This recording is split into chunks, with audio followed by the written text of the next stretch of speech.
بسم الله الرحمن الرحيم.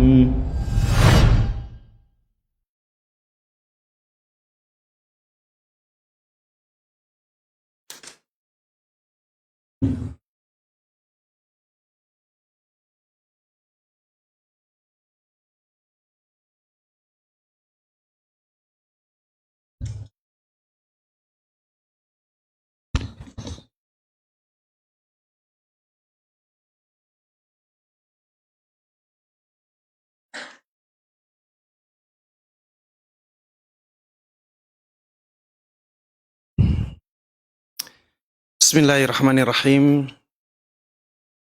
Assalamualaikum warahmatullahi wabarakatuh.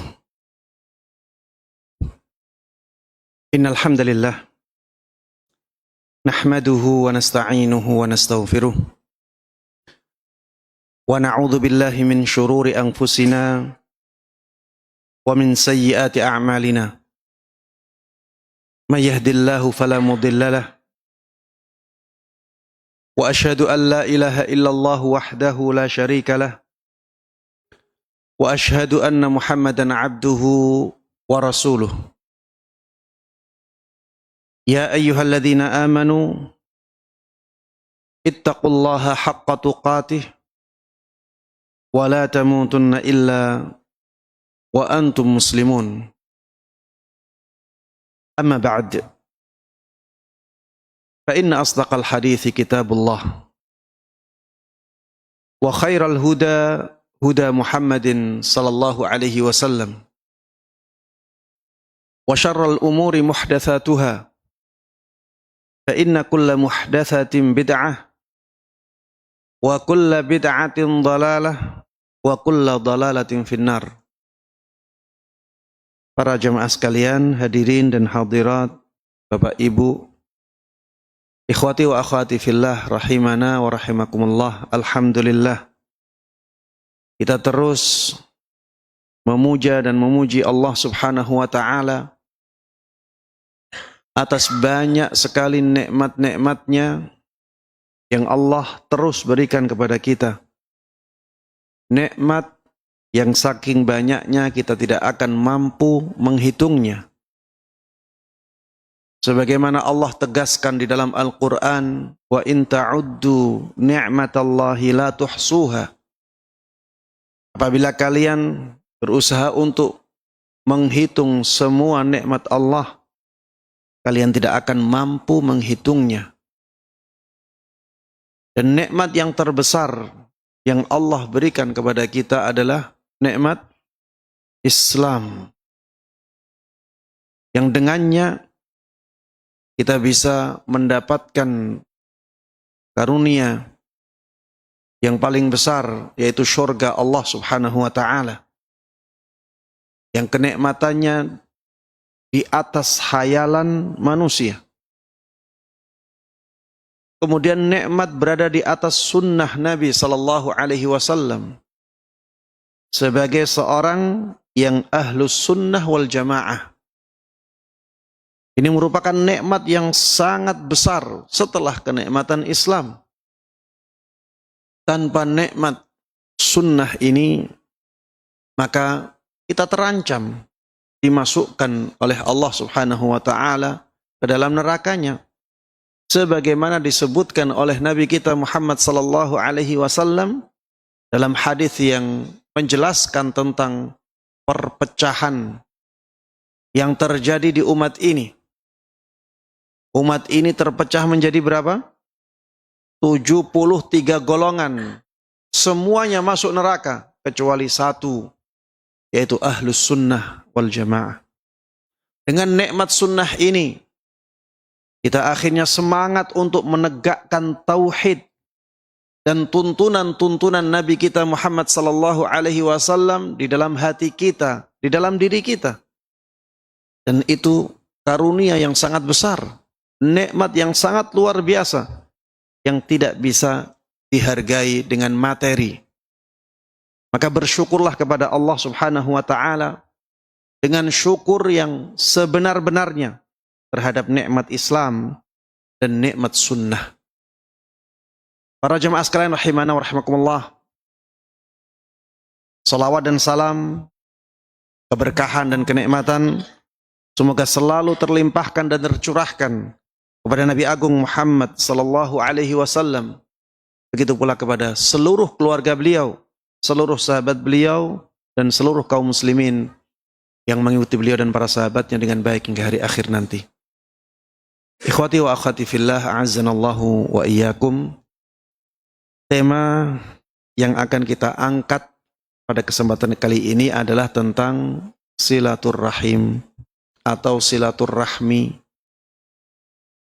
Silaturrahim, jalan pembuka harta dan surga. Di zaman kita ini, pembahasan tentang silaturrahim menjadi sangat penting. Karena banyak orang yang tidak memperhatikan masalah ini. Banyak orang yang tidak tahu betapa agungnya masalah silaturrahim ini. Namun sebelum kita masuk lebih dalam tentang apa saja keutamaan-keutamaan amalan silaturrahim ini, ada baiknya kita mengetahui apa hakikat silaturrahim. Hakikat silaturrahim sebagaimana disebutkan oleh sebagian ulama, al-ihsanu ilal aqaribi fil qawli wal fi'li. Memberikan kebaikan kepada kerabat, baik dengan ucapan maupun dengan perbuatan. Jadi silaturrahim itu bukan hanya berkunjung, sebagaimana banyak difahami oleh orang-orang awam. Silaturrahim ya berkunjung. Enggak. Silaturrahim itu lebih luas dari itu. Silaturrahim adalah memberikan kebaikan kepada kerabat, baik dengan ucapan maupun dengan perbuatan. Sehingga masuk dalam silaturrahim berkunjung. Jadi berkunjung itu bagian dari silaturrahim. Bukan semua ya silaturrahim adalah berkunjung, tidak. Berkunjung adalah bagian dari silaturrahim. Masuk di dalamnya, di dalam silaturrahim ini, menanyakan keadaan kerabat. Gimana kabarnya? Apa ada yang perlu dibantu? Apa ada masalah yang bisa kita bantu? Ini termasuk silaturrahim. Dan di sini ya, saya tidak membedakan antara silaturrahmi dengan silaturrahim. Silaturrahim itu bahasa Arab. Kalau di dalam bahasa Arab memang bacanya silaturrahim. Kalau silaturrahmi itu setelah diserap ke bahasa Indonesia. Jadi jangan salahkan istilah silaturrahmi. Karena itu bahasa Indonesia, bukan bahasa Arab. Kalau sudah jadi bahasa Indonesia, ya bagaimana orang Indonesia mengucapkannya, ya itu yang benar. Dalam bahasa Indonesia benarnya seperti itu. Dalam bahasa Arab, itu membacanya silaturrahim. Atau ada ya redaksi silatul arham. Silatul arham. Silaturrahmi bahasa Indonesia, silaturrahim bahasa Arab, bisa juga silatul arham. Baik. Termasuk di antara silaturrahim membantu kerabat kita. Ngasih hadiah. Walaupun tidak berkunjung, ngasih hadiah. Ini silaturrahim. Karena itu memberikan kebaikan kepada kerabat. Termasuk silaturahim berakhlak mulia kepada mereka.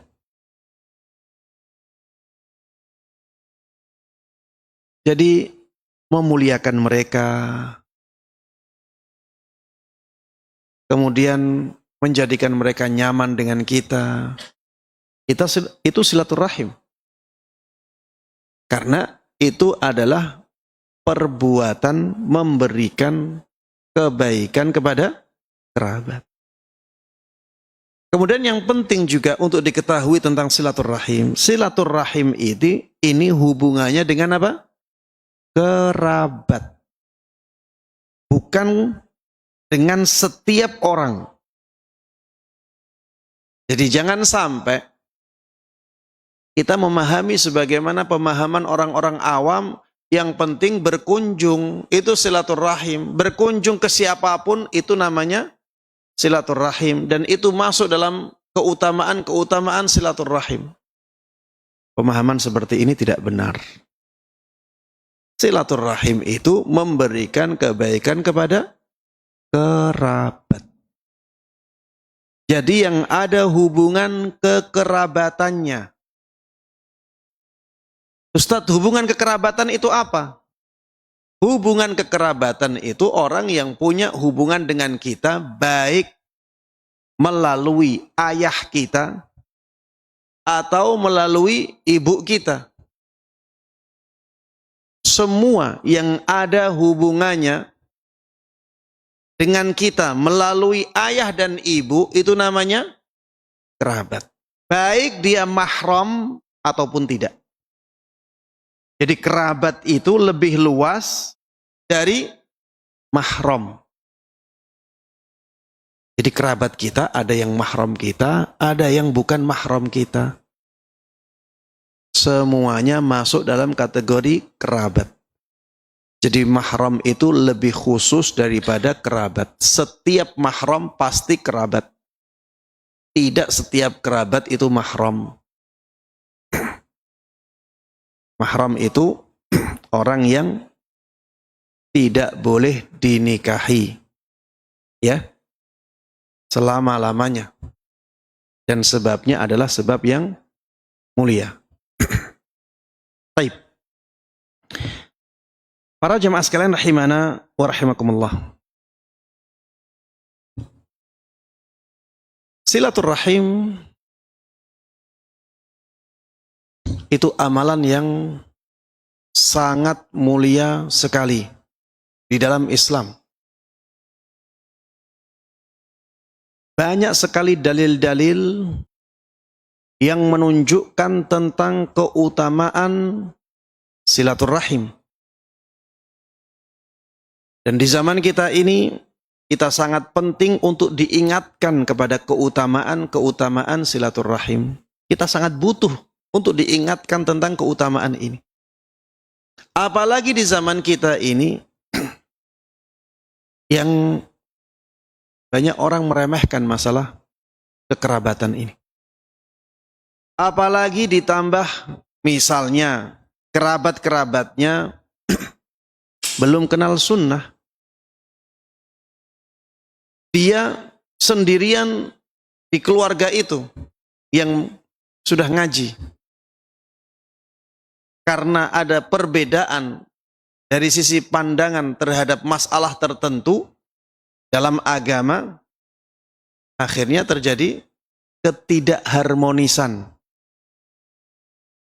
Seringkali terjadi seperti ini, akhirnya ya, karena tidak tahu tentang kewajiban dalam masalah silaturahim ini, akhirnya putus hubungan kekerabatan itu. Dan tidak ada yang berusaha untuk menyambung tali kekerabatan. Baik yang sudah ngaji maupun yang belum. Dua-duanya meremehkan masalah ini. Ini tentunya bukan sesuatu yang dibenarkan di dalam Islam. Kita sebagai orang yang mengaku berusaha untuk mengikuti sunnah-sunnah Nabi Sallallahu Alaihi Wasallam harus benar-benar memperhatikan masalah silaturrahim ini. Silaturrahim itu wajib. Ya, silaturrahim itu wajib. Di antara yang menunjukkan wajibnya silaturrahim adalah firman Allah Subhanahu wa taala di dalam surat An-Nisa ayat pertama. Allah Subhanahu wa taala berfirman, "Wattaqullah alladzi tasaaluna bihi wal arham." Takutlah kalian kepada Allah Subhanahu wa taala. Bertakwalah kalian kepada Allah Subhanahu wa taala. Yang kalian biasa meminta kepada yang lainnya dengan namanya. Dengan nama Allah Subhanahu wa taala. Jadi di masyarakat Arab ya, kalau orang itu kepepet, mereka meminta bantuan kepada saudaranya dengan menyebut nama Allah. Agar saudaranya tersebut punya semangat untuk membantu. Misalnya dengan mengatakan, Billahi alaik, sa'idni. Dengan nama Allah, mohon bantu aku. Dengan nama Allah, mohon bantu aku. Ini ya kebiasaan di masyarakat Arab. Sampai sekarang pun ada kata-kata seperti ini. Kalau di masyarakat kita, ya jarang ya. Hal yang seperti ini jarang. Tapi tujuan mereka menyebut nama Allah ketika akan meminta bantuan kepada saudaranya, itu agar saudaranya punya semangat untuk membantunya. Di dalam ayat ini disebutkan wattaqullah alladzi tasaaluna bihi. Takutlah kalian kepada Allah Subhanahu wa taala yang kalian sebut namanya ketika kalian meminta bantuan. Kalian itu sering meminta bantuan kepada orang lain dengan menyebut namanya. Takutlah kepadanya. Wal arham, sebutkan di sini, dan juga takutlah kalian kepada rahim. Maksudnya kepada kekerabatan. Takut kepada kekerabatan maksudnya dengan menjaganya. Jaga sebaik mungkin kekerabatan itu. Dan ini perintah. Para ulama menyebutkan dalam kaidah usul fikih, pada asalnya perintah itu menunjukkan hukum apa? Wajib. Selama tidak ada dalil yang menunjukkan ketidakwajibannya, maka kita harus memaknai dengan makna wajib. Kalian diwajibkan untuk menjaga kekerabatan. Innallaha kana 'alaikum raqiba.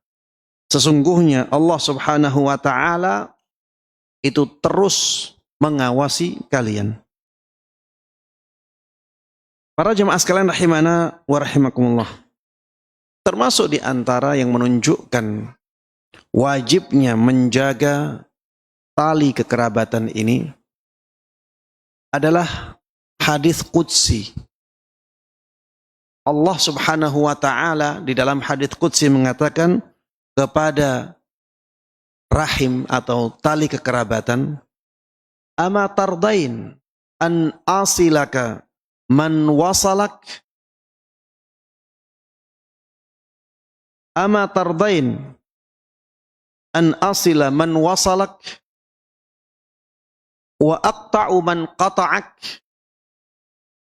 Wahai tali kekerabatan. Jadi di dalam hadisnya diceritakan ya, tali kekerabatan itu menghadap kepada Allah Subhanahu wa taala. Wallahu a'lam bagaimana Allah Subhanahu wa taala menjadikan tali kekerabatan itu bisa menjadi sesuatu yang menghadap kepadanya. Tapi yang jelas dalam hadis tersebut disebutkan tali kekerabatan itu menghadap kepada Allah Subhanahu wa taala. Kemudian tali kekerabatan itu meminta perlindungan kepada Allah Subhanahu wa taala agar jangan sampai dia diputus. Maka Allah Subhanahu wa taala memberikan jawaban. Tidakkah engkau rela ketika aku menyambung orang yang menyambungmu, dan aku akan memutus orang yang memutusmu? Ini menunjukkan wajibnya kita menyambung tali kekerabatan. Karena kalau kita tidak menyambung tali kekerabatan, kalau kita memutus tali kekerabatan, kita ada ancamannya. Akan diputus oleh Allah Subhanahu wa taala. Maksudnya rahmat Allah Subhanahu wa taala, kasih sayang Allah Subhanahu wa taala, kebaikan-kebaikan dari Allah Subhanahu wa taala akan diputus dari orang yang memutus tali kekerabatan ini. Bahkan di dalam hadis Nabi Muhammad sallallahu alaihi wasallam dengan jelas disebutkan la yadkhulul jannah qati'. Tidak akan masuk surga orang yang memutus tali kekerabatannya, tali silaturahimnya. Ya. Tidak akan masuk surga orang yang memutus tali kekerabatannya. Ini menunjukkan ya bahwa silaturahim itu diwajibkan. Silaturahim itu diwajibkan. Kemudian di dalam hadis yang tadi, yang sebelumnya, ada keutamaan yang disebutkan oleh Allah Subhanahu wa taala bahwa orang yang menyambung tali kekerabatannya akan disambung oleh Allah Subhanahu wa taala. Itu menunjukkan bahwa orang tersebut akan mendapatkan banyak kebaikan. Akan mendapatkan rahmat yang banyak dari Allah Subhanahu wa taala. Akan menjadi dekat dengan Allah Subhanahu wa taala. Karena Allah Subhanahu wa taala dalam hadits qudsi tersebut mengatakan, "Ama tardain an asila man wasalak." Tidakkah engkau rela, wahai tali kekerabatan, apabila aku menyambung orang yang menyambungmu? Jadi ada keutamaan yang besar di sini. Maka kita sebagai orang yang sudah tahu keutamaan seperti ini, semangatlah dalam menjaga tali kekerabatan.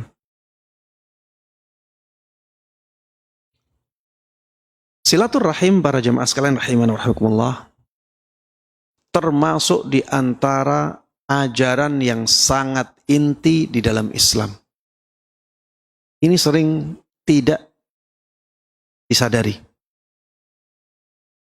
sering tidak difahami, bahwa menyambung tali kekerabatan itu termasuk ajaran yang sangat inti di dalam Islam. Rasulullah sallallahu alaihi wasallam pernah didatangi oleh Amr ibn Abasa as-Sulami radhiyallahu anhu. Dulu ya, beliau itu menganggap bahwa orang-orang kok pada sesat ya. Pemahamannya orang-orang ini kok pada sesat. Kemudian beliau mendengar ada seorang nabi yang diutus. Dan ketika itu datang ke Madinah. Akhirnya Amr ibn Abbasah ini datang. Ingin menguji Nabi Muhammad sallallahu alaihi wasallam. Akhirnya beliau bertanya kepada Nabi Muhammad sallallahu alaihi wasallam, "Engkau ini siapa?" "Aku nabi." "Apa maksudnya kamu nabi?" Kata Rasulullah sallallahu alaihi wasallam, "Aku diutus oleh Allah Subhanahu wa taala." Kemudian Amr ibn Abasah mengatakan, "Bi ayyi syai'in arsalak?" Kamu diutus untuk apa? Dengan apa engkau diutus? Maka Rasulullah sallallahu alaihi wasallam mengatakan, "Arsalani bi silatil arham."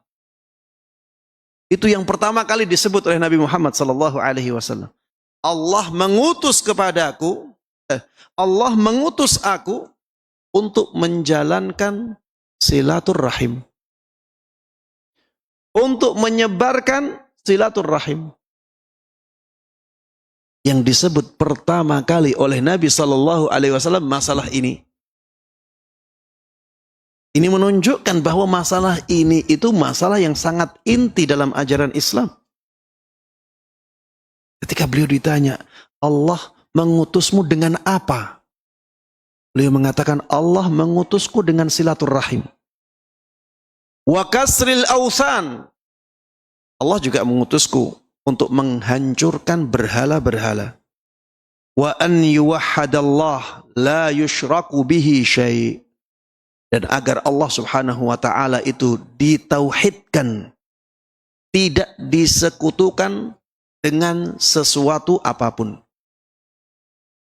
Kalau kita lihat ya susunan dari hadis ini, Rasulullah sallallahu alaihi wasallam mendahulukan silaturrahim daripada tauhid.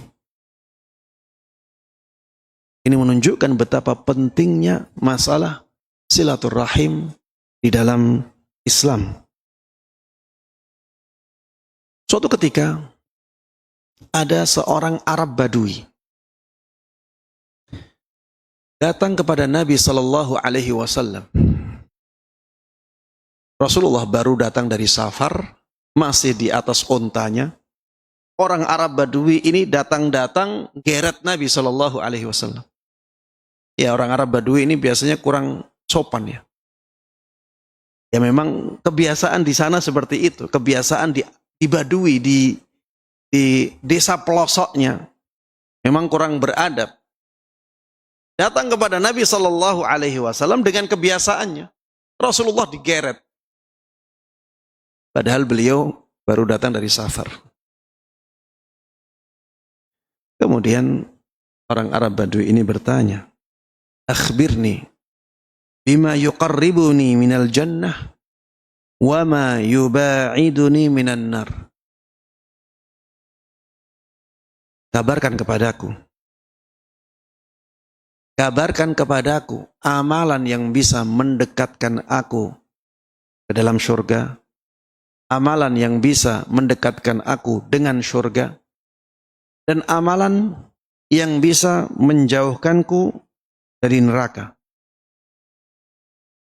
Ketika mendengar pertanyaan ini, Rasulullah sallallahu alaihi wasallam mengatakan orang ini benar-benar diberikan taufik untuk bertanya dalam pertanyaannya. Ini pertanyaan yang sangat bagus.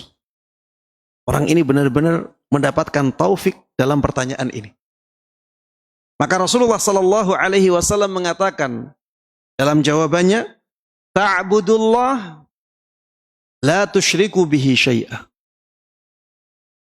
Yang bisa mendekatkanmu dengan surga atau kepada surga dan menjauhkanmu dari neraka adalah engkau beribadah kepada Allah. Tidak menyekutukan Allah dengan sesuatu apapun. Inilah tauhid. Wa tuqimus shalah wa tu'tiz zakah. Termasuk di antaranya mendirikan salat, menunaikan zakat. Kemudian Rasulullah mengatakan wa tasilur rahim. Begitu pula amalan silaturrahim. Kamu menyambung tali kekerabatanmu. Ini yang sesuai dengan judul kita. Bahwa silaturrahim itu pembuka jalan ke surga. Silaturrahim dikatakan oleh Nabi kita Muhammad sallallahu alaihi wasallam bisa mendekatkan seseorang kepada surga Allah subhanahu wa ta'ala. Dan ketika Rasulullah sallallahu alaihi wasallam menyandingkan silaturrahim dengan amalan tauhid yang sangat inti di dalam Islam, dengan amalan salat yang merupakan rukun Islam, dengan zakat yang merupakan rukun Islam, Maka ini menunjukkan bahwa silaturahim itu sangat inti di dalam Islam. Maka jangan sampai kita meremehkannya. Kita harus jaga dengan sebaik-baiknya. Walaupun kadang kita mendapatkan perlakuan yang tidak baik dari kerabat-kerabat kita. Sabar ya. Di dunia hanya sebentar. Sabar. Di dunia hanya sebentar. Nantinya kita akan mendapatkan pahala dari amalan kita dalam bersabar menghadapi gangguan-gangguan mereka. Para jemaah sekalian rahimana wa rahimakumullah. Ada sebuah hadis yang menjelaskan kepada kita, memberikan dorongan yang kuat kepada kita untuk tetap menjaga tali kekerabatan, walaupun kerabat kita melakukan sesuatu yang tidak baik kepada kita, sering menzalimi kita. Suatu ketika ada seorang laki-laki mendatangi Nabi Sallallahu Alaihi Wasallam. Orang ini mengatakan, "Ya Rasulullah, inna li qarabah asiluhum wa yaqta'uni." Wahai Rasulullah Sallallahu Alaihi Wasallam, sungguh aku punya seorang kerabat. Bukan seorang. Aku punya banyak kerabat. Aku menyambung tali kekerabatan dengan mereka. Aku jaga tali kekerabatan itu. Tapi mereka selalu memutusnya. Jadi aku berusaha untuk menyambungnya. Mereka selalu memutusnya. Wa uhsinu ilaihim wa yusi'una ilayya. Aku berusaha untuk berbuat baik kepada mereka, kepada kerabat-kerabatku itu. Tapi balasan mereka malah berbuat buruk kepadaku. Wa ahlumu anhum wa yajhaluna alayya. Aku berbuat lembut kepada mereka. Aku santun kepada mereka. Aku sayang kepada mereka. Tapi mereka malah melakukan tindakan-tindakan yang jahil kepadaku. Tindakan-tindakan yang tidak baik kepadaku. Faqala an-nabiyyu sallallahu alaihi wasallam. Maka Rasulullah sallallahu alaihi wasallam ketika kabari dengan kabar-kabar yang seperti ini, dia mengatakan, la in kana kama taqul laka annama tusiffuhumul mal. Kalau memang keadaannya seperti yang kamu katakan, kamu terus menyambung tali kekerabatan tapi mereka berusaha untuk memutusnya. Kamu terus berbuat baik kepada mereka, mereka malah berbuat buruk kepadamu. Kamu bersikap santun, bersikap lembut kepada mereka, tapi mereka kasar kepadamu. Kalau keadaannya memang seperti itu, maka disebutkan di sini, laka annama tusiffuhumul mal.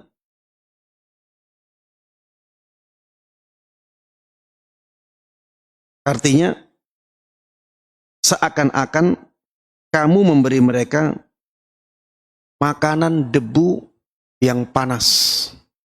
Seakan-akan kamu memasukkan debu yang panas ke mulut-mulut mereka. Ini ada beberapa penafsiran untuk ungkapan ini. Apa maksudnya? Nabi Shallallahu Alaihi Wasallam mengatakan, seakan-akan kamu memberikan makanan debu yang panas ke mulut-mulut mereka. Ada yang mengatakan maksudnya orang-orang tersebut akan mendapatkan keburukan. Orang-orang tersebut akan mendapatkan keburukan dari perbuatan mereka. Mereka berdosa, mereka juga nantinya akan mendapatkan hukuman dari Allah Subhanahu wa Ta'ala. Ada yang mengatakan maksudnya ketika kamu berbuat baik terus kepada mereka, sedangkan mereka membalasnya dengan keburukan, itu akan menyisakan rasa hina di hati-hati mereka. Jadi mereka akan merasa hina di hadapanmu ketika kamu terus berbuat kebaikan kepada mereka, tapi mereka malah membalasnya dengan keburukan. Ada yang mengatakan maksudnya seperti itu. Dan dua-duanya benar. Dua penafsiran ini benar ya. Ketika kita terus berbuat baik kepada kerabat kita, tapi mereka terus membalasnya dengan keburukan, maka mereka berdosa tidak? Jelas berdosa. Dosa itu akan mendatangkan murka Allah Subhanahu wa taala tidak? Jelas iya. Dan bukankah ya dan tentunya hal tersebut akan ya melemparkan rasa hina ke dalam hati-hati mereka. Mereka akan merasa, iya kok saya selama ini selalu melakukan keburukan kepada dia. Sedangkan dia selalu memberikan kebaikan kepadaku. Ini menyisakan rasa hina di hati-hati mereka. Wala yazalu ma'aka minallahi dhahirun ma dumta ala dzalik. Kata Nabi kita Muhammad sallallahu alaihi wasallam, selama kamu tetap dalam keadaan seperti itu, yaitu berbuat baik kepada mereka, sabar dengan hal tersebut, maka Allah Subhanahu wa taala akan selalu menjadi penolong untukmu. Jadi kamu akan selalu ditolong oleh Allah Subhanahu wa taala. Ya di sini ada terghib, ada terhib. Di sini ada dorongan, di sini juga ada ancaman. Di sini ada makna dorongan, kita didorong, kita dianjurkan untuk benar-benar menyambung tali kekerabatan kita dengan kerabat-kerabat kita. Kalau kita melakukan itu, kita sabar, Allah akan terus menolong kita. Kita akan semakin dimuliakan oleh Allah Subhanahu wa taala. Di tengah-tengah kerabat kita, kita akan menjadi mulia. Ini juga ada ancaman di sini. Jangan sampai kita memutus tali kekerabatan. Jangan sampai kita membalas kebaikan kerabat kita dengan keburukan. Karena nantinya kita akan mendapatkan dosa. Bahkan dosa besar. Rasulullah mengatakan tadi, tidak akan masuk surga siapa? Orang yang memutus tali kekerabatan. Ketika disebutkan tidak akan masuk surga, maka itu menunjukkan dosa besar. Perbuatan yang demikian dosa besar. Kemudian kehinaan di hati. Ya, kalau hatinya sudah merasa hina, ya memang dia hina. Para jemaah sekalian rahimana wa rahimakumullah. Di antara keutamaan menyambung tali kekerabatan, keutamaan silaturahim adalah apa yang disebutkan di dalam hadis Nabi sallallahu alaihi wasallam yang diriwayatkan oleh Imam Bukhari dan Imam Muslim. Hadis ini sangat terkenal. Man ahabba ayyubsata lahu fi rizqihi wa ayyun sa'alahu fi athari falyasil rahimah. Barang siapa yang senang dilapangkan rizkinya dan dipanjangkan umurnya, maka lakukan silaturahim. Maka lakukan silaturahim. Ya, jaga hubungan kekerabatan. Sambunglah hubungan kekerabatan. Ini juga yang ditampilkan dalam judul kajian. Bahwa silaturahim, jalan pembuka harta. Silaturrahim, jalan pembuka harta. Karena adanya hadis ini. Barang siapa yang senang, rizkinya dilapangkan.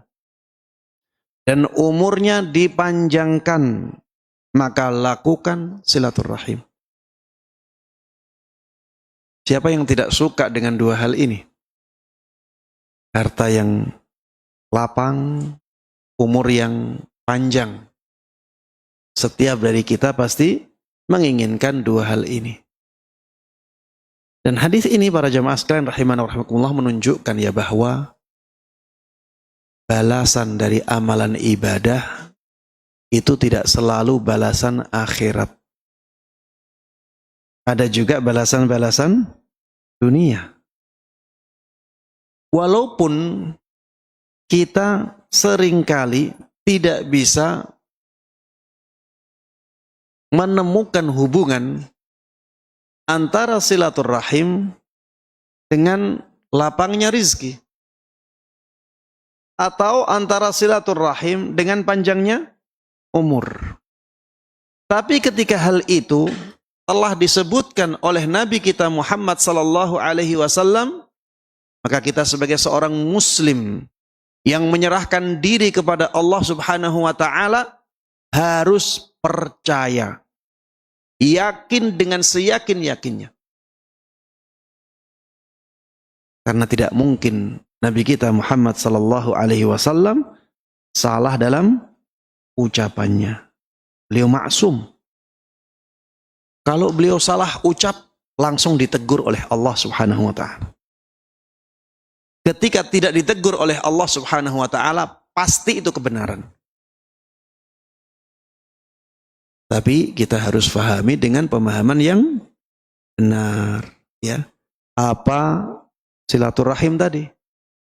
Silaturahim itu adalah berbuat baik kepada kerabat kita. Berbuat baik kepada kerabat kita, baik dengan ucapan ataupun dengan perbuatan. Jadi bukan hanya berkunjung. Nelpon itu silaturahim. Nelpon kerabat kita, tanya keadaannya, ya. Itu silaturahim. Menghibur dia, menguatkan mentalnya. Itu silaturahim. Ya.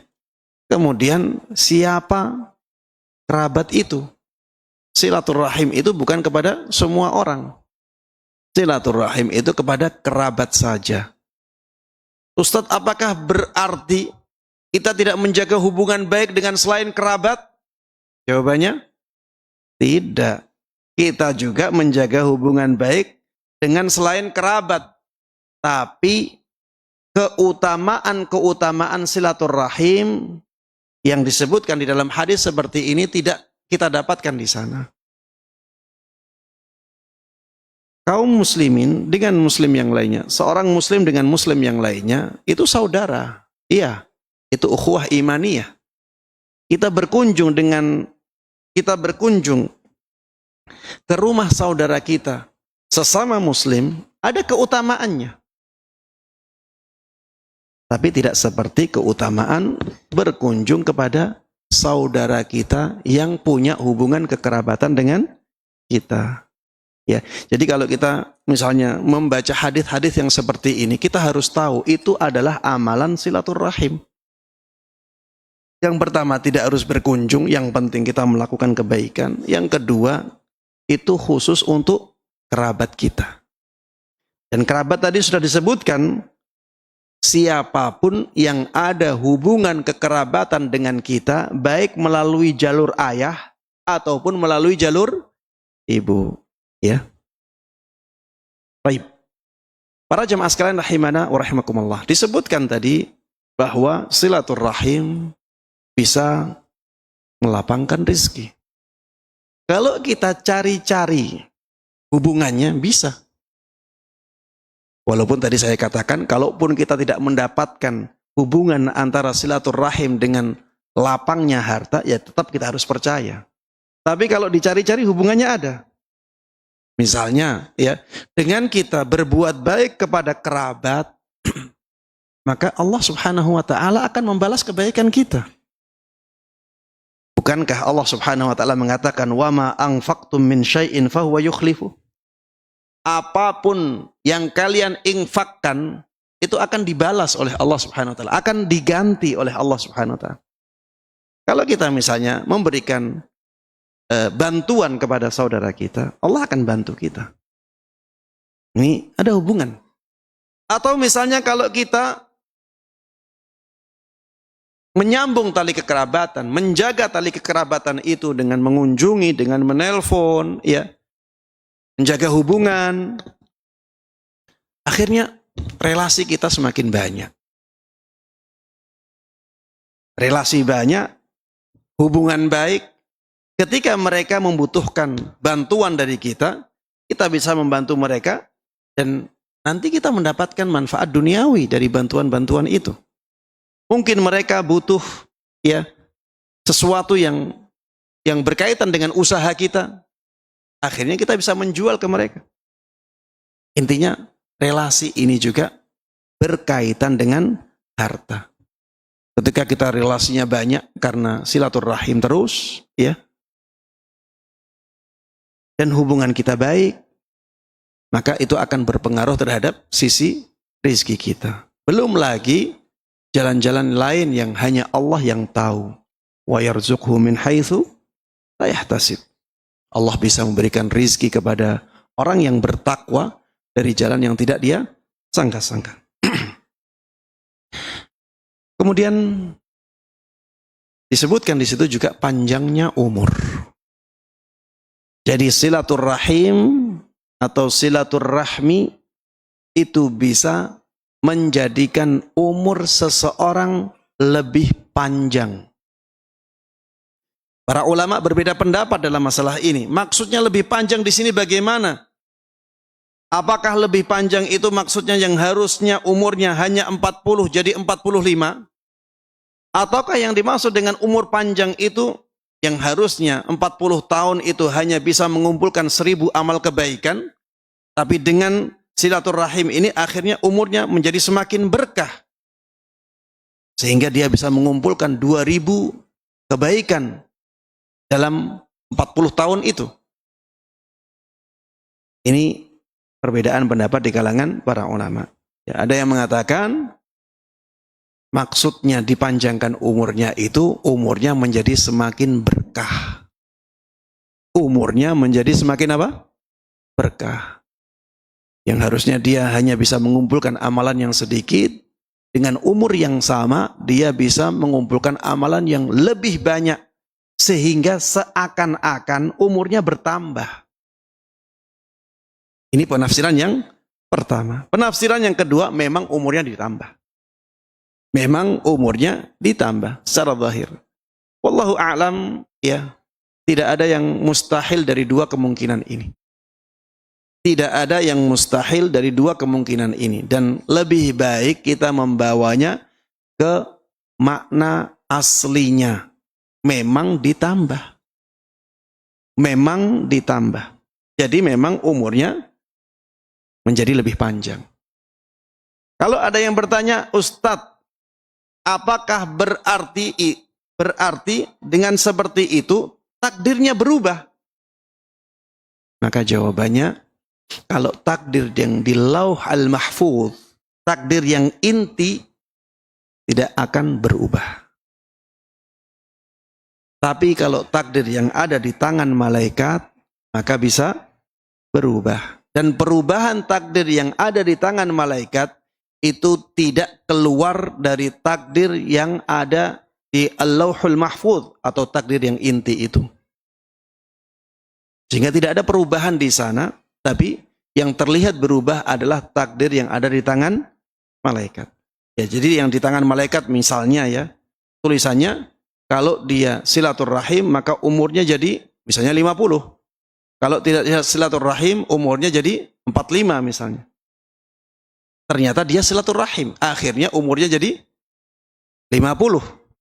Ya. Umurnya jadi 50. Yang di Lauhul Mahfuz ya, itu tertulis orang ini akhirnya bersilaturahim dan akhirnya umurnya menjadi 50.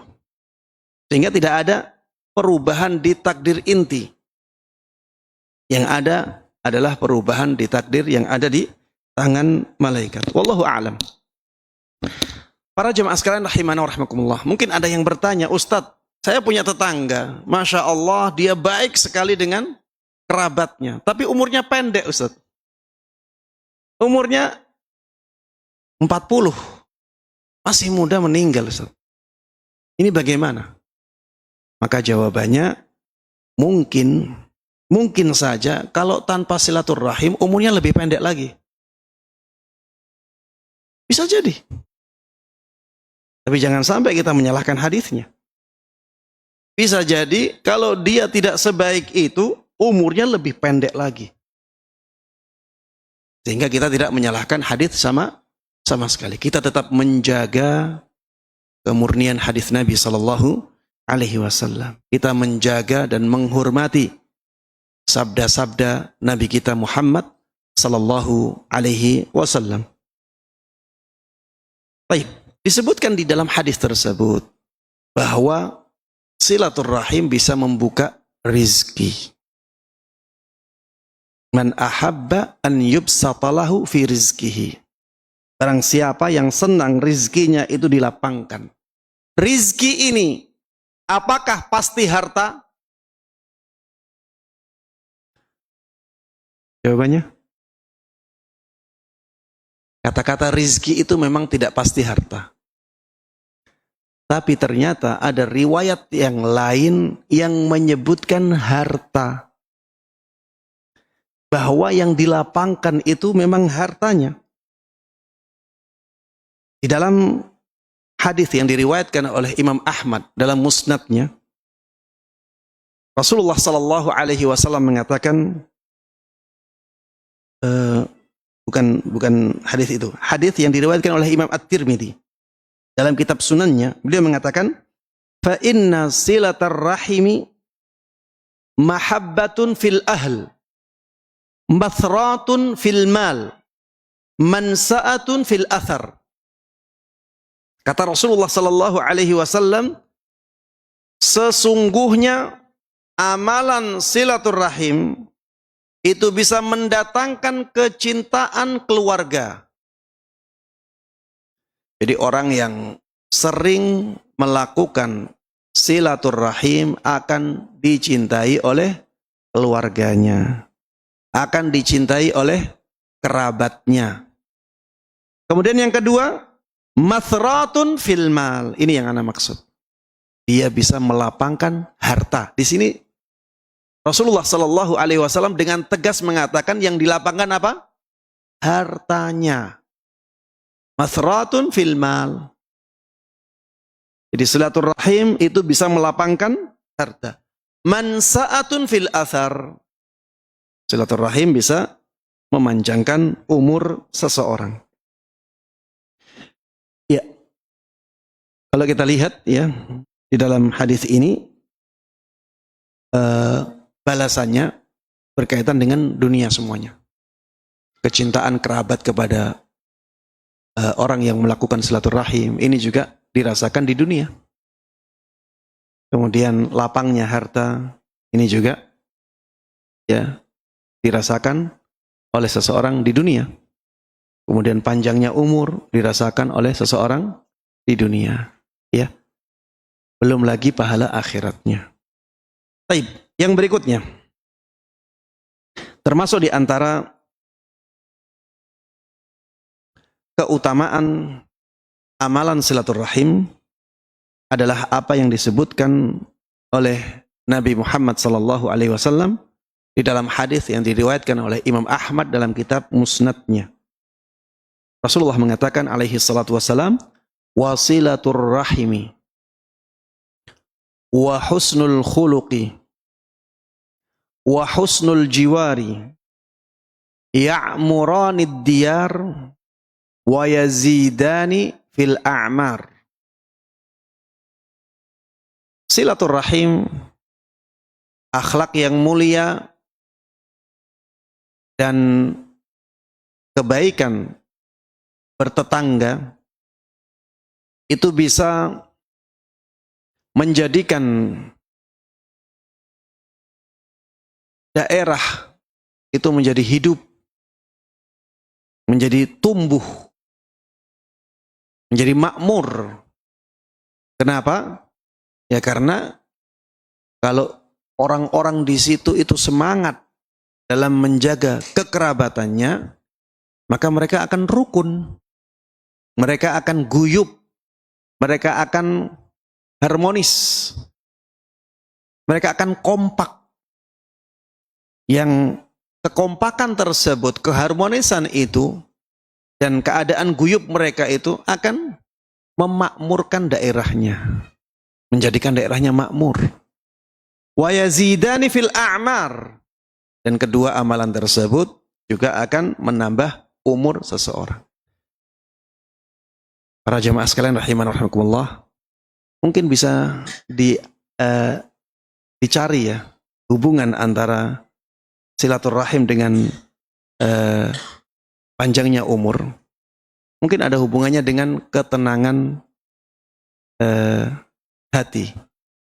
Orang yang dia sering silaturahim, ya, dia baik sekali dengan kerabat-kerabatnya, maka kerabat-kerabatnya akan mencintai dia.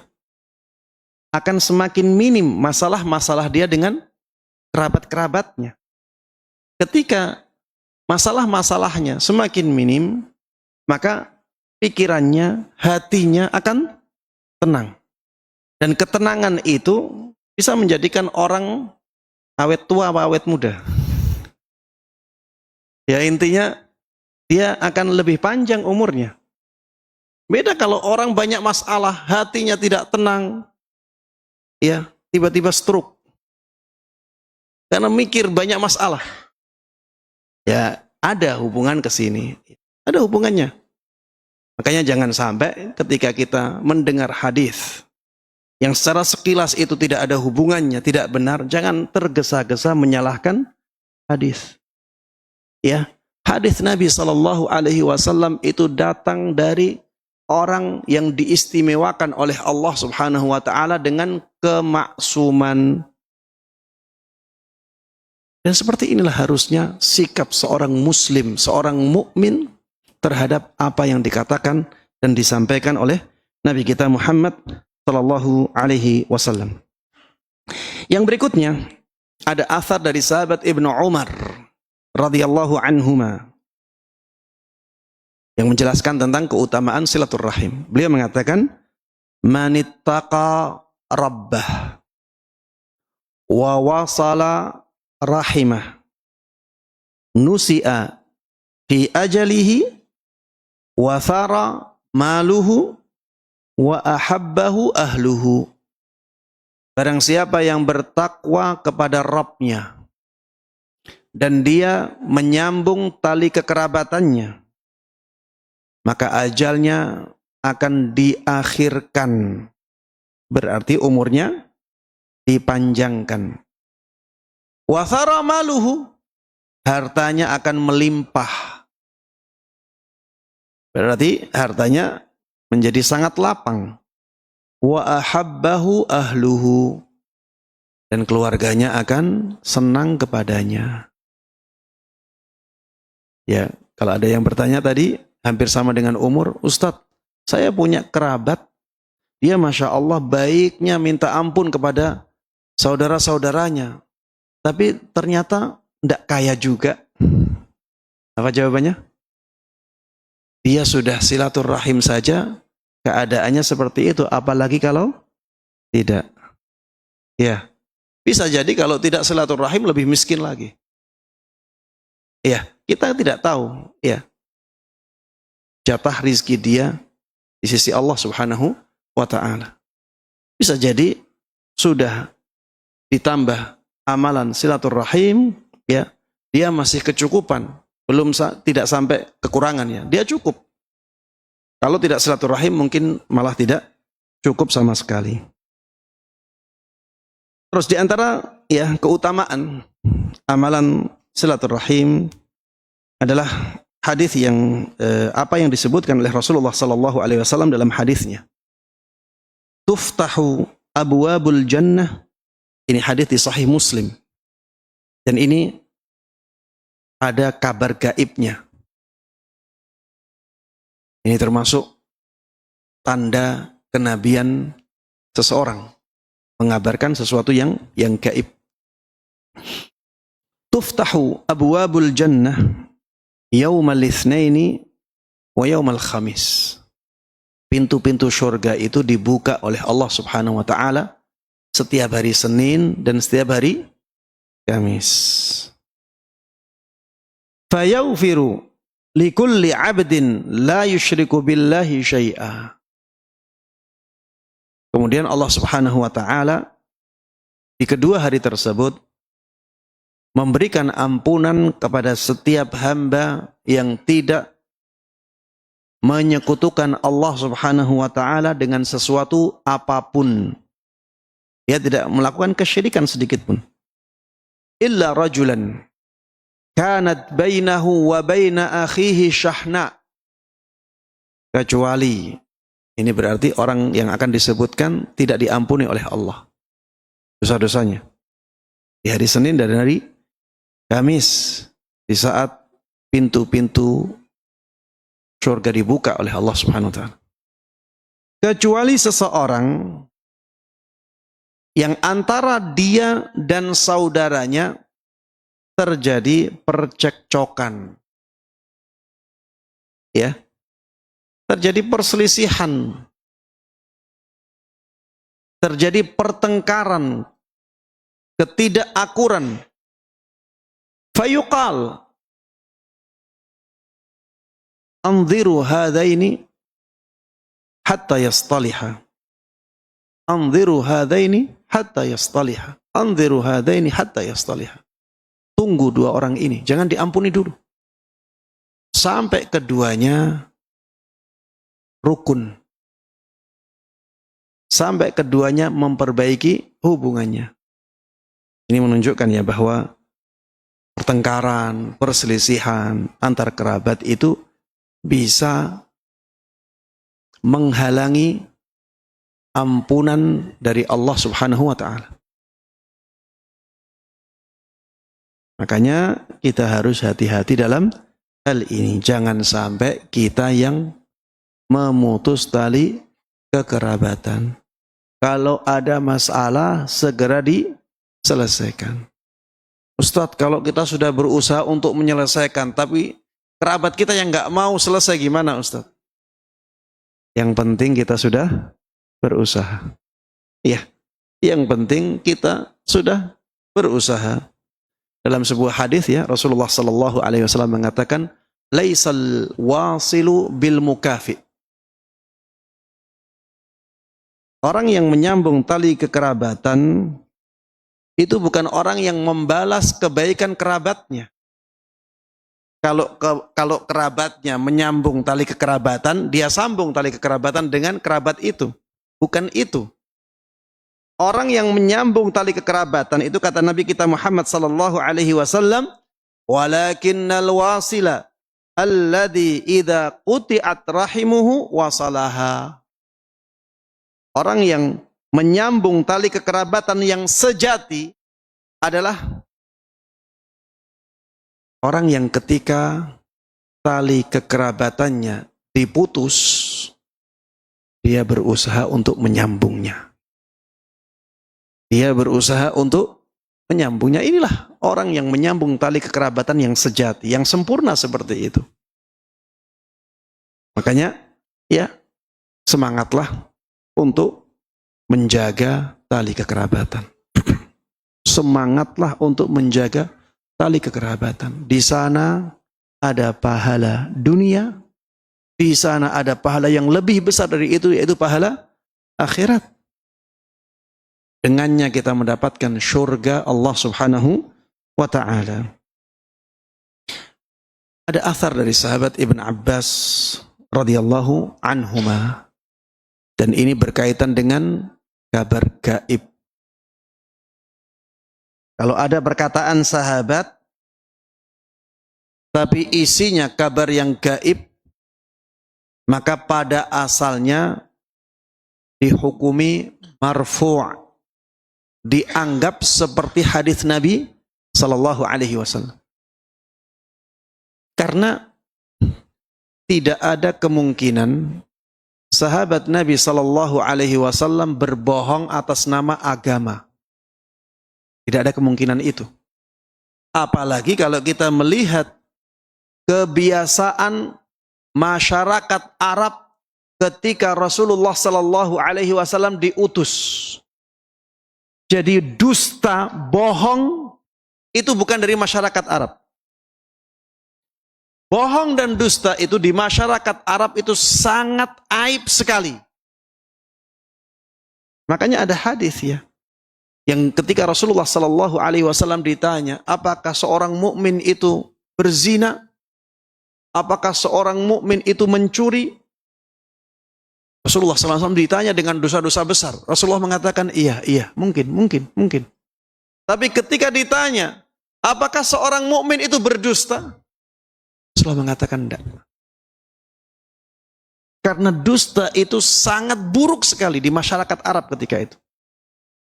Seburuk apapun orang Arab di zaman Nabi sallallahu alaihi wasallam, mereka tidak berdusta.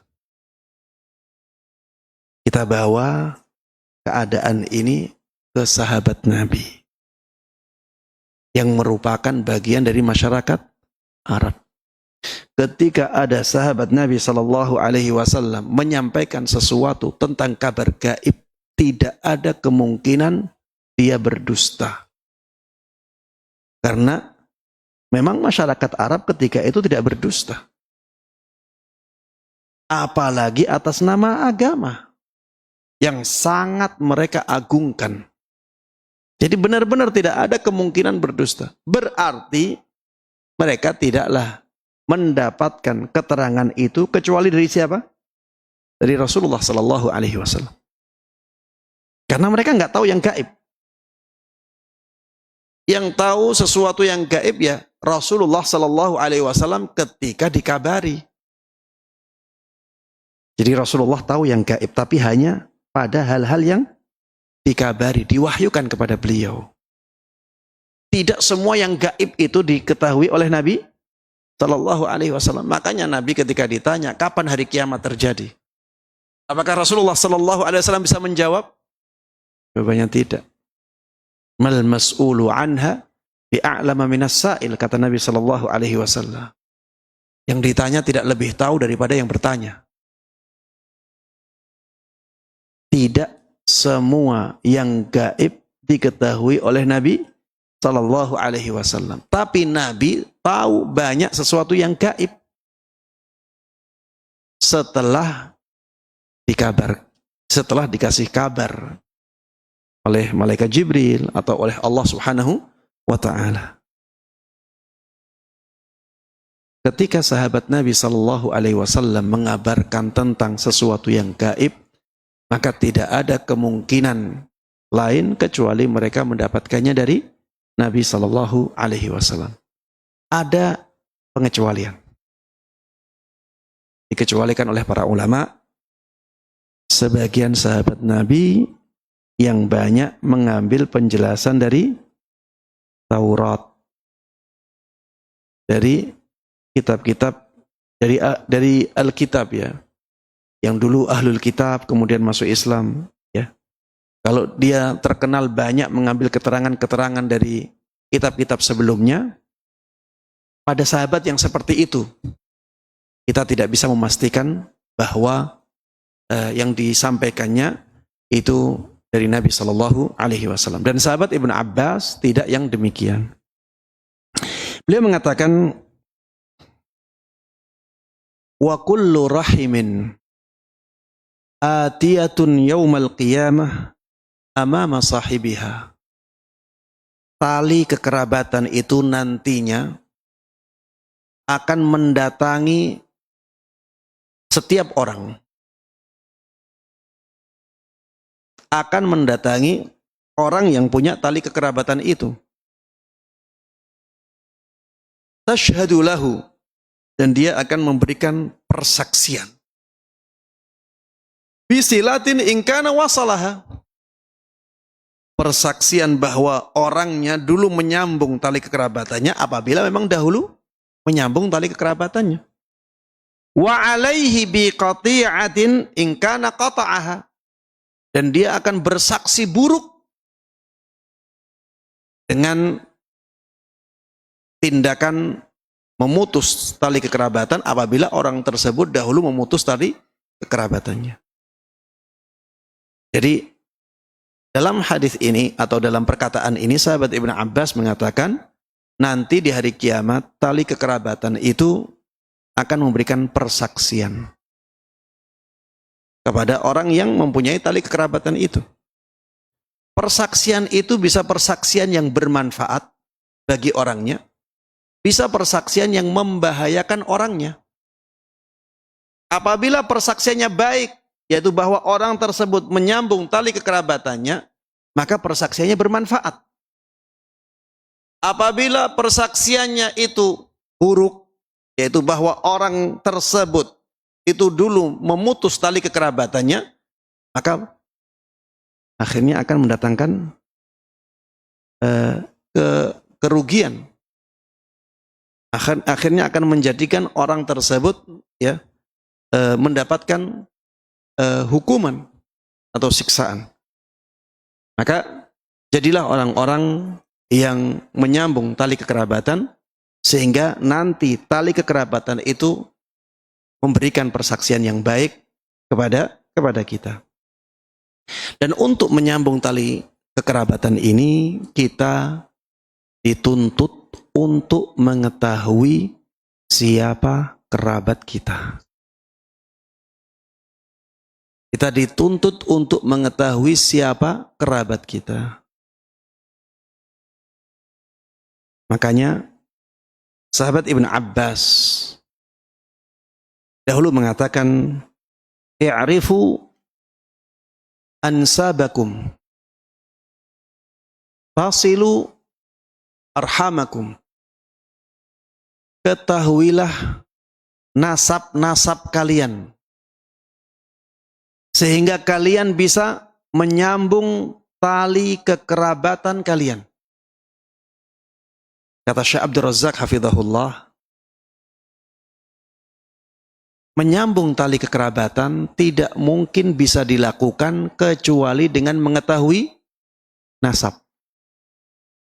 Sehingga mengetahui nasab itu hukumnya sama seperti menyambung tali kekerabatan. Bisa difahami? Kita itu tidak bisa menyambung tali kekerabatan kita kecuali dengan mengetahui nasab kita. Kita itu ibu bapaknya siapa, ibunya siapa. Kita itu kakeknya siapa, neneknya siapa. Tanpa kita mengetahui itu, kita tidak akan bisa melakukan silaturahim. Dan tadi disebutkan silaturahim itu hukumnya apa? Wajib.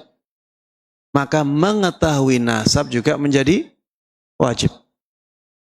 Maka mengetahui nasab juga menjadi wajib karena itu sarana menuju amalan yang wajib.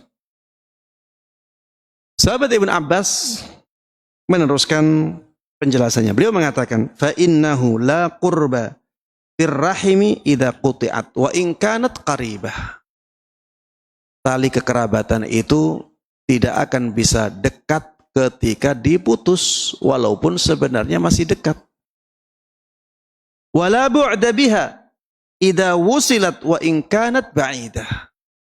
Dan tali kekerabatan itu tidak ada yang jauh kalau disambung meskipun sebenarnya jauh.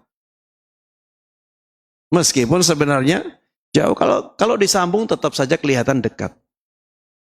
Tetap saja jadinya dekat. Ya, makanya semangatlah untuk mengetahui nasab kita.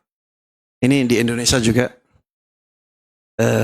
usaha untuk mengetahui nasab itu lemah. Ana ya terus terang ya, ana itu baru mbah kedua saja. Mbah kedua itu sudah tidak sulit untuk mengetahui mbah kedua saya itu siapa. Saya tanya kepada paman, ya, itu nyebutnya juga susah. Padahal itu mbahnya langsung. Apalagi mbah yang ketiga, kakek yang ketiga. Yang kedua saja sudah berhenti di situ. Apalagi yang ketiga, yang keempat, yang kelima dan seterusnya. Coba antum. Bah keberapa sampainya? Kakek yang keberapa coba? Padahal di dalam Islam kita dianjurkan untuk mengetahui nasab. Ya. Bahkan kalau nasab itu bisa bahkan kalau silaturahim tidak bisa terwujud kecuali dengan pengetahuan terhadap nasab itu, maka pada keadaan seperti itu mengetahui nasab menjadi wajib. Ya, makanya kita para jemaah sekalian rahimana wa rahimakumullah, perhatikan nasab kita. Ya, coba cari nasab, kalau bisa ditulis di buku. Ya. Karena sampai kakek kedua saja, itu cabangnya sudah banyak sekali.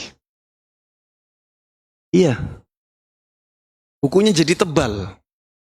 Dan tidak semua yang tertulis di situ hafal ya. Namanya ataupun wajahnya. Tapi paling tidak ya, paling tidak tercatat ya. Karena ternyata ada yang di luar negeri. Ini juga berat ya.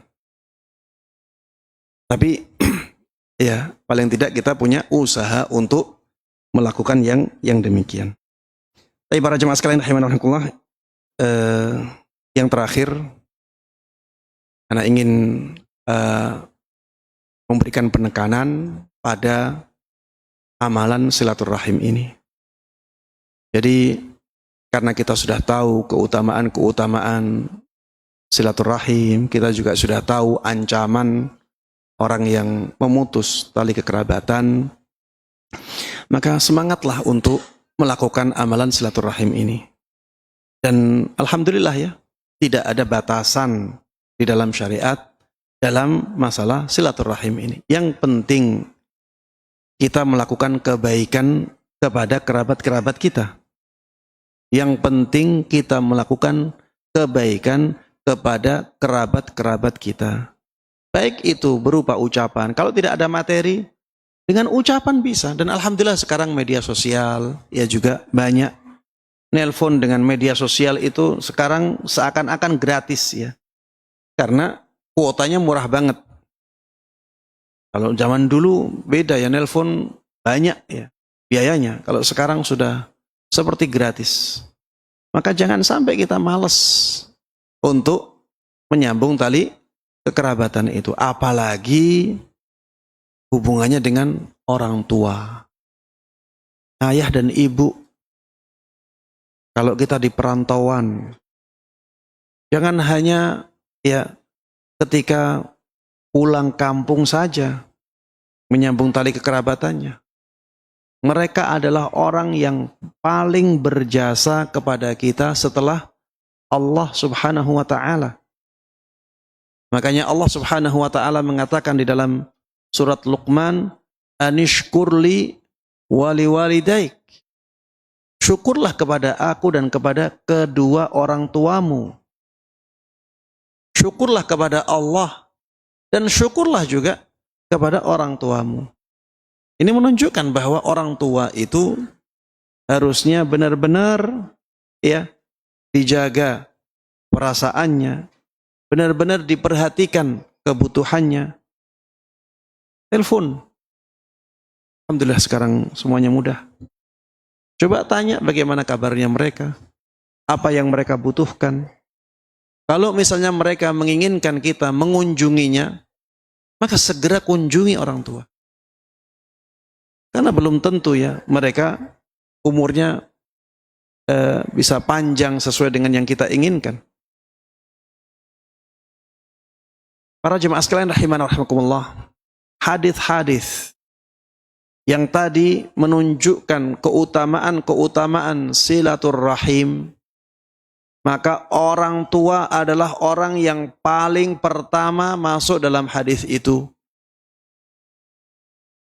Kalau tadi disebutkan bahwa silaturahim itu bisa menambah harta seseorang, bisa melapangkan hartanya, bisa memanjangkan umurnya, maka orang yang paling pertama masuk dalam hadis tersebut adalah orang tua kita. Kalau kita baik kepada orang tua kita, kita perhatian kepada orang tua kita, kita sering mengunjungi orang tua kita, sering menelpon orang tua kita, kita akan mendapatkan keutamaan yang disebutkan dalam hadis itu.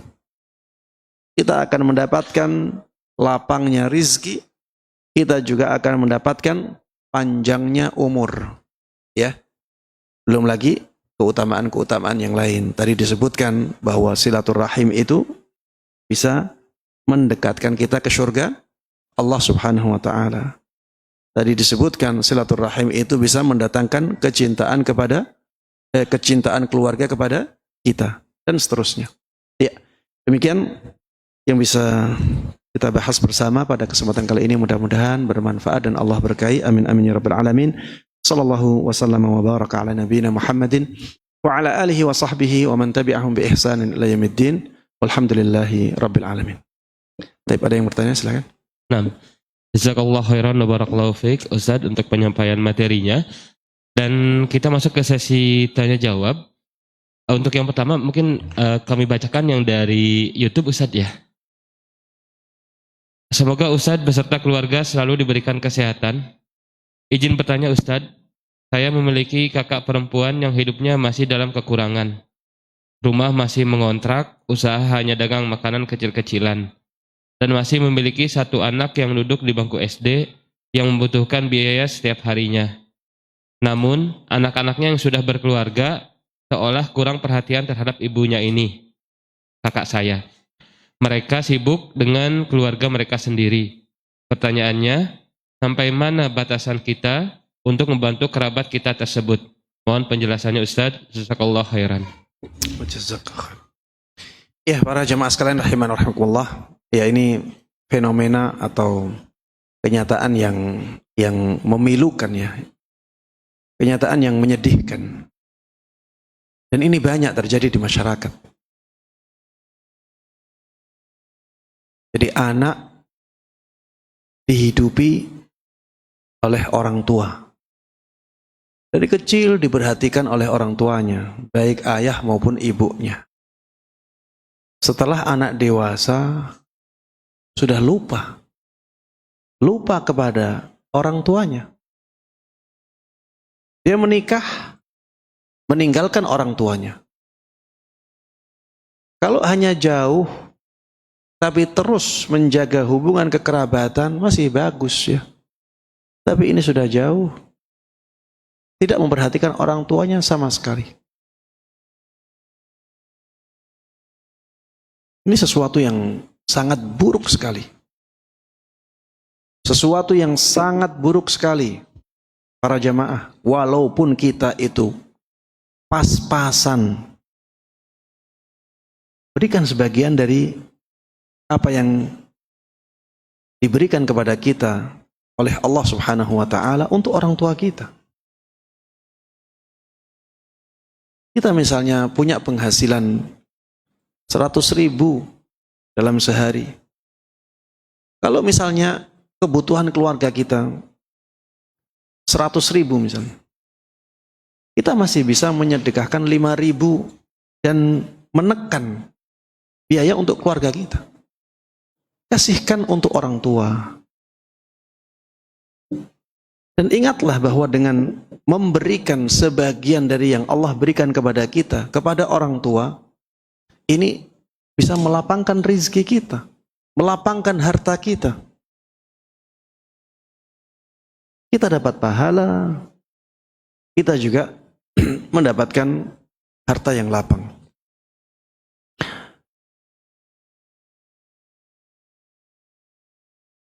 Tidak ada dari kita yang menginginkan kenyataan yang seperti itu. Makanya ya, ketika anak-anak kita masih kecil ya, berikan kepada mereka doktrin-doktrin yang baik. Sampaikan kepada mereka kalau nanti kamu sudah dewasa, ya, kamu sudah berkeluarga, jangan sampai melupakan orang tua. Nanti orang tua akan sampai pada keadaan di mana dia lemah, di mana dia tidak bisa bekerja lagi.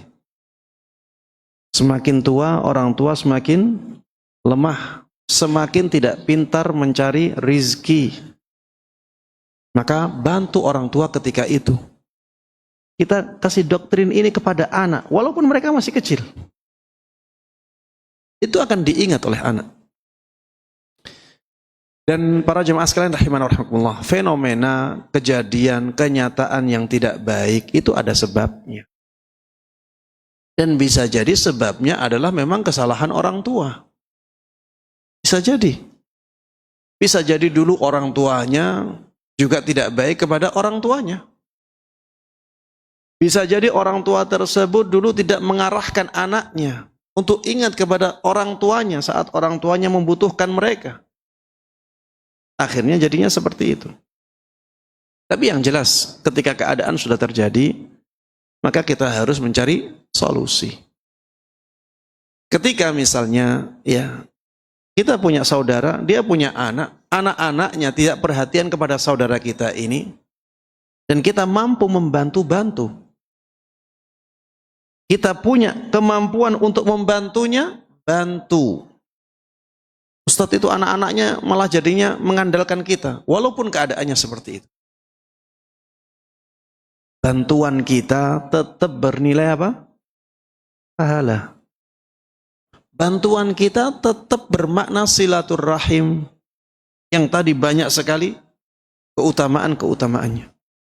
Nantinya ya kita cari solusi bagaimana agar anak-anaknya menjadi perhatian kepada orang tuanya. Misalnya dengan memberikan kepada mereka nasihat-nasihat, dikumpulkan anak-anaknya. Tanpa orang tuanya, kumpulkan anak-anaknya, kasih nasihat. Atau datangkan ustadz. Datangkan ustadz kalau kita nggak bisa, menasihati mereka. Kumpulkan anak-anaknya tanpa ibunya. Kemudian datangkan ustadz untuk memberikan mereka pengingat, memberikan mereka nasihat, ya, bahwa yang seperti itu sangat tidak pantas, ya. Kalau mereka mampu membantu ibunya, ternyata tidak melakukannya, maka itu perbuatan dosa. Kalau mereka mengecewakan ibunya, itu juga termasuk tindakan durhaka dan seterusnya.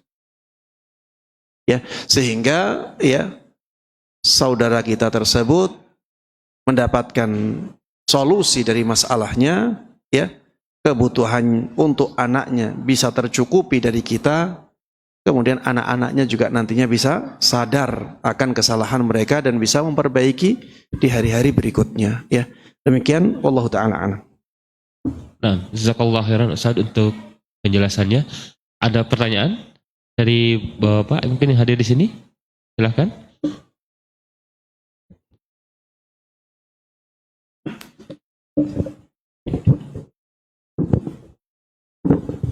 Bismillah. Assalamualaikum warahmatullahi wabarakatuh. Pertanyaan saya, kalau misalnya kita silaturahmi dengan orang tua dan berbuat baik pada orang tua, berdasarkan hadis tadi kan insya Allah akan melapangkan rezeki kita. Tapi bagaimana keadaan kalau misalnya orang tua kita meninggal, tapi kita ingin rezekinya dilapangkan? Itu amalan apa yang bisa kita lakukan, Ustaz? Terima kasih. Iya, pertanyaannya tentang orang tua yang sudah meninggal, ya. Apakah bisa dilakukan silaturahim kepadanya sehingga kita mendapatkan keutamaan silaturahim tadi, yaitu melapangkan harta?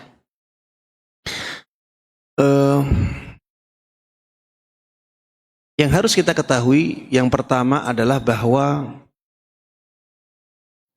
amalan yang bisa melapangkan rizki, bisa melapangkan harta, bukan hanya amalan silaturahim.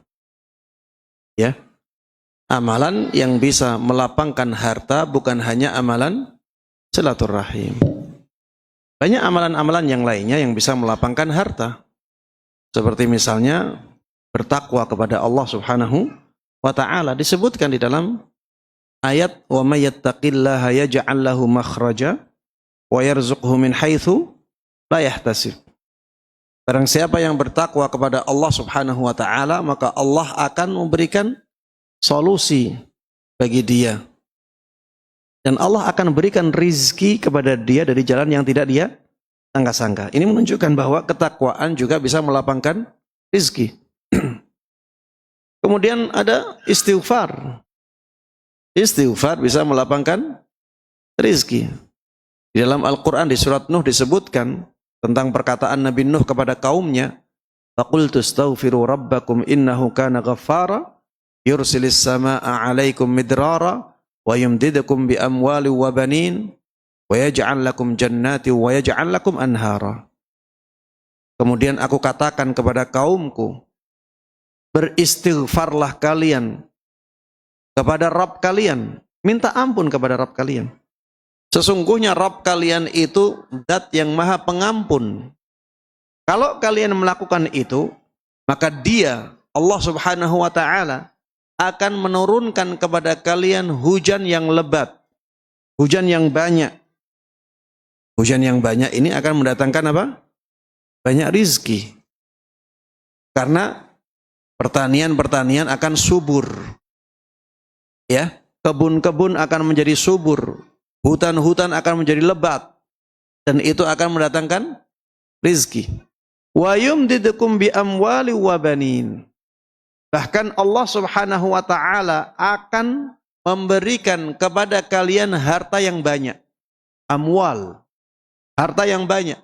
Wa banin. Tidak cukup dengan harta. Anak-anak keturunan kalian pun akan banyak dengan istighfar. Ya, jadi ada amalan lain selain silaturahim yang bisa mendatangkan rizki yang lapang atau harta yang lapang. Kemudian ada amalan sedekah. Allah Subhanahu wa ta'ala dalam surat Saba mengatakan, "Wa ma anfaqtum min syai'in fahuwa yukhlifuh." Apapun yang kalian infakkan, maka Allah akan menggantinya. Dan tidak mungkin ya Allah ganti dengan sesuatu yang sama, tidak mungkin. Allah itu maha syakur, ya, maha bersyukur. Allah itu maha pemurah. Kalau yang dikeluarkan 100, ya sangat kecil kemungkinannya Allah balas dengan 100, itu sangat kecil.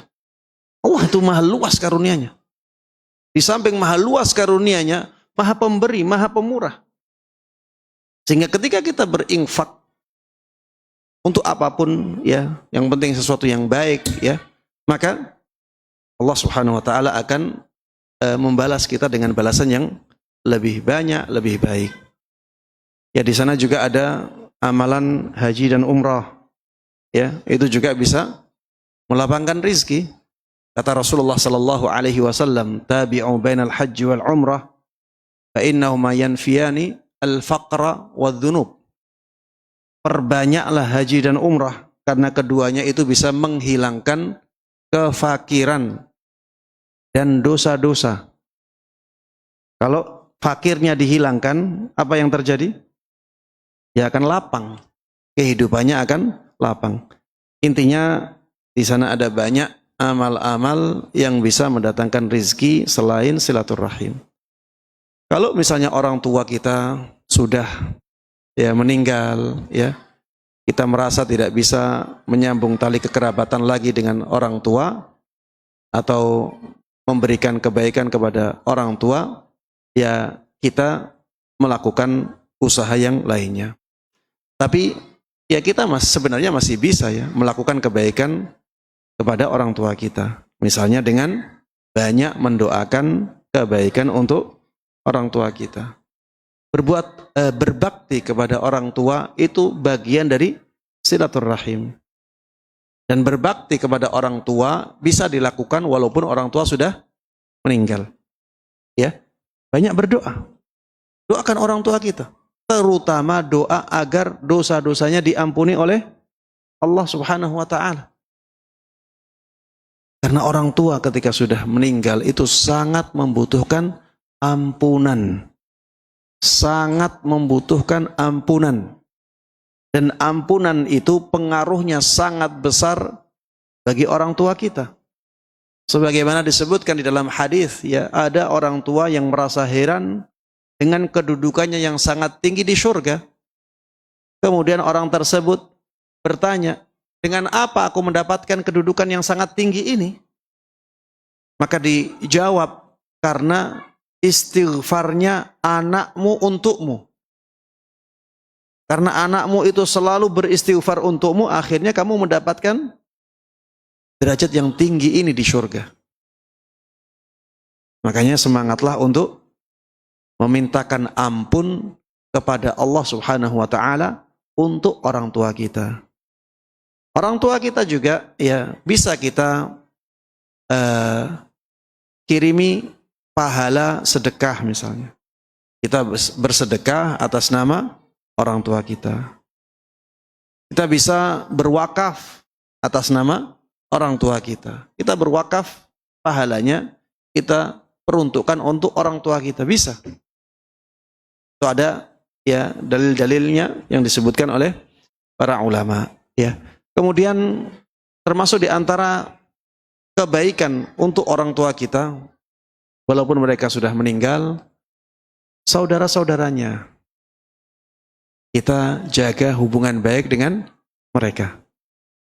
Bibi kita, ya, yang dari garis bapak, ya, paman kita dari garis bapak, ya, mungkin dia punya keponakan, ya, jaga hubungan baik dengan mereka.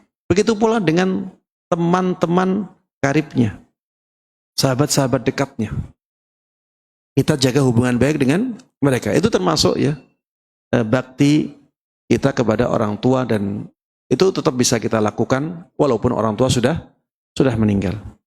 Ya, itu juga bentuk ya silaturahim kepada orang tua kita walaupun orang tua kita sudah meninggal, karena tadi kita tahu hakikat silaturahim adalah memberikan kebaikan kepada kerabat kita, baik dengan ucapan kita maupun dengan perbuatan kita. Dan itu masih bisa kita lakukan kepada orang tua walaupun orang tua kita sudah meninggal. Wallahu a'lam. Baik, pertanyaan terakhir.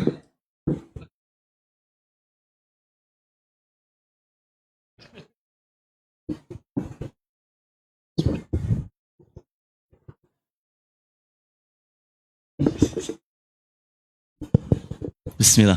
Assalamualaikum warahmatullahi wabarakatuh. Ustaz, izin tanya, kalau hubungan kerabat diakibatkan oleh ikatan pernikahan, kayak ipar atau besan, apakah itu termasuk dalam materi ini gitu? Baik,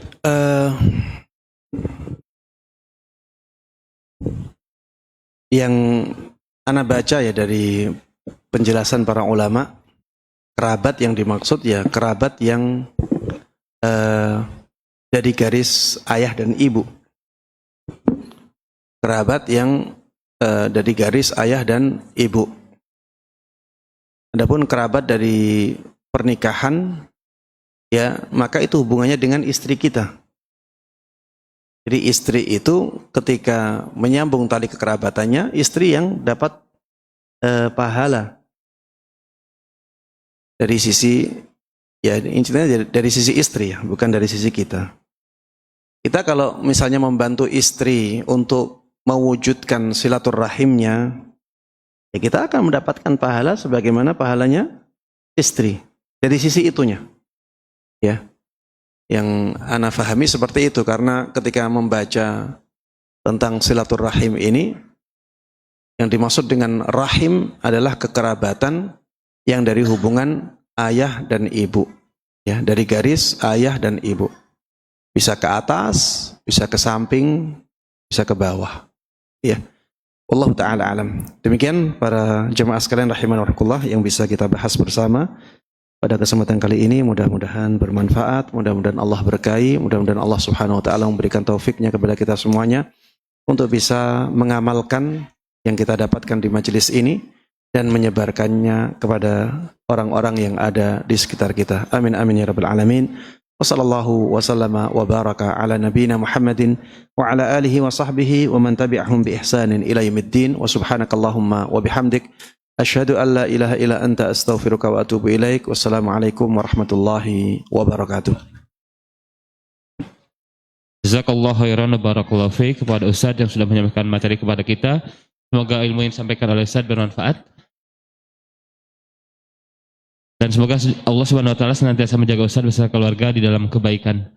Kami juga mengucapkan terima kasih jazakumullah khairan wa barakallahu fikum kepada Bapak Ibu yang sudah mengikuti kajian ini. Semoga kita diberikan kemudahan Allah Subhanahu wa taala untuk mengamalkannya. Dan insya Allah kajian di Masjid Al-Hidayah ini akan diadakan kembali di pekan keempat bersama Ustadz Mahfud Umri dengan pembahasan lanjutan dari tema mengenai peristiwa sebelum dan setelah hari kiamat. Semoga Allah Subhanahu wa taala memberikan kemudahan kepada kita untuk senantiasa semangat untuk menuntut ilmu. Demikian yang dapat kami sampaikan. Mohon maaf atas segala kekurangannya. Assalamualaikum warahmatullahi wabarakatuh.